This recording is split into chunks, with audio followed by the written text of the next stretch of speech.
স্বাগত জানাই, অভিনন্দন জানাই। আছে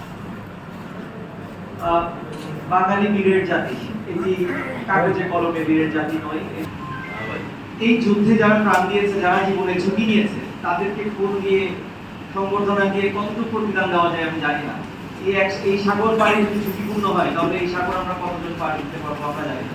এটার কোনো প্রতিদান হয় না, কিন্তু এটার প্রতিদান হয় যদি যেই কারণে বা যে উদ্দেশ্যে তারা যুদ্ধটি করেছেন বা করেছিলেন, সেই উদ্দেশ্যটা যদি, স্পিরিটটা যদি ঠিক থাকে, তাহলে এইটার প্রতিদান হয় সেইভাবে। যেভাবে 1971 সালে দাসত্বের শৃঙ্খল ভেঙে মুক্তিকামী যোদ্ধারা যুদ্ধ করে দেশ স্বাধীন করেছে, সার্বভৌমত্ব আমরা পেয়েছি, সেই স্পিরিটটাই আমরা দেখতে পেয়েছি যুগে যুগে আবারও প্রতিফলিত হয়েছে, যেটি আপনারা আপনাদের বক্তব্যে বারবার বলছেন। আজকে আমি মনে করি এখানে প্রবীণ মুক্তিযোদ্ধাদের সাথে আমাদের নবীন যোদ্ধারা উৎকল স্বৈর শাসন এগুলো এই দেশের মানুষ কখনোই মেনে নেয় নাই, এবং এইটাই বারে বারে প্রমাণিত হয়েছে।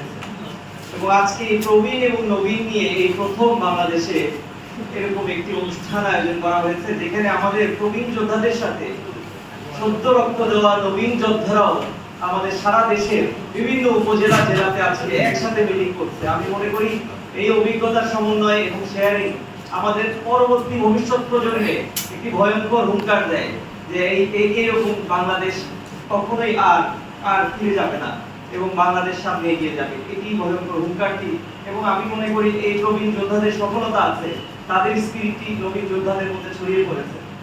আমরা এই প্রবীণ এবং নবীনের সমন্বয়ে আজকে যে সংবর্ধনা দিয়েছি, আমি মনে করি আপনাদের জীবনে এটি প্রথম। আগের সকল সংবর্ধনা থেকে আজকের সংবর্ধনাটি আলাদা, এবং আজকে হয়তো আমাদের আয়োজনটি কম, কিন্তু আমাদের আজকের এটা তাৎপর্য অনেক বেশি। আপনাদের সকলকে আমি অভিনন্দন জানাই। আপনারা আপনাদের বক্তব্যে আসলে খুব সীমিত কথা বলেছেন। আমার পূর্ব অভিজ্ঞতা যে উপজেলাগুলোতে চাকরি করার, ওখানে প্রায় 800-900 ছিলেন, আমরা দেখতাম এই প্রোগ্রামটা শুরু হতো, কিন্তু শেষ হতো অনেক সময় নিয়ে, দুপুর পেরিয়ে যেত, আমরা লাঞ্চের আয়োজন করতাম।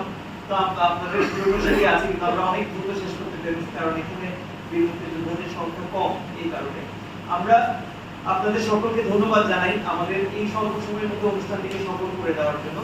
আমাদের আজকে সন্ধ্যায় আমাদের উপজেলা পরিষদের